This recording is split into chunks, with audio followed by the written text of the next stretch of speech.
ಯಾರು ಒತ್ತಡನೂ ಇಲ್ಲ, ಏನಿಲ್ಲ. ನಾನು ವಿಚಾರಿಸಿದೆ, ಪೊಲೀಸ್ ಅವರು ಬೆಳಗ್ಗೆ ಸಾಯಂಕಾಲ 13 ಜನ ಆರೋಪಿಗಳಿದಾರಂತೆ. ಬೆಳಗ್ಗೆ ಸಾಯಂಕಾಲ ನೀವು ಟಿವಿ ಅವರು ಕ್ಯಾಮೆರಾ ಹಾಕೊಂಡು ಹಿಡ್ಕೊಂಡು ಕೂತಿದ್ದೀರಾ, ಅವ್ರಿಗೆ ಫ್ರೀಯಾಗಿ ಕೆಲಸ ಮಾಡಕ್ಕೆ ಅವಕಾಶ ಬೇಕು. ಆ ದೃಷ್ಟಿಯಿಂದ ಅವ್ರೇನೋ ರಕ್ಷಣೆಗೆ ಅವ್ರು ಹಾಕೊಂಡಿದ್ದಾರೆ ಹೊರತು ನಾವು ಪೊಲೀಸ್ ಅವ್ರಿಗೆ ನಮ್ಮ ಹೋಮ್ ಮಿನಿಸ್ಟ್ರು ಇನ್ವಾಲ್ವ್ ಆಗಿಲ್ಲ, ಯಾರು ಇನ್ವಾಲ್ವ್ ಆಗಿಲ್ಲ. ನಾವು ಯಾರು ರೆಕಮೆಂಡು ಮಾಡ್ತಾ ಇಲ್ಲ, ನಮ್ಗೆ ಗೊತ್ತೂ ಇಲ್ಲ. ಯಾರು ಒತ್ತಡನೂ ಇಲ್ಲ, ಏನಿಲ್ಲ. ನಾನು ವಿಚಾರಿಸಿದೆ, ಪೊಲೀಸ್ ಅವರು ಬೆಳಗ್ಗೆ ಸಾಯಂಕಾಲ 13 ಜನ ಆರೋಪಿಗಳಿದಾರಂತೆ. ಬೆಳಗ್ಗೆ ಸಾಯಂಕಾಲ ನೀವು ಟಿವಿ ಅವರು ಕ್ಯಾಮೆರಾ ಹಾಕೊಂಡು ಹಿಡ್ಕೊಂಡು ಕೂತಿದ್ದೀರಾ, ಅವ್ರಿಗೆ ಫ್ರೀಯಾಗಿ ಕೆಲಸ ಮಾಡಕ್ಕೆ ಅವಕಾಶ ಬೇಕು.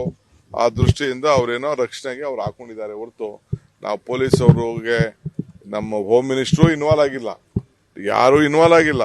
ನಾವು ಯಾರು ರೆಕಮೆಂಡು ಮಾಡ್ತಾ ಇಲ್ಲ, ನಮ್ಗೆ ಗೊತ್ತೂ ಇಲ್ಲ.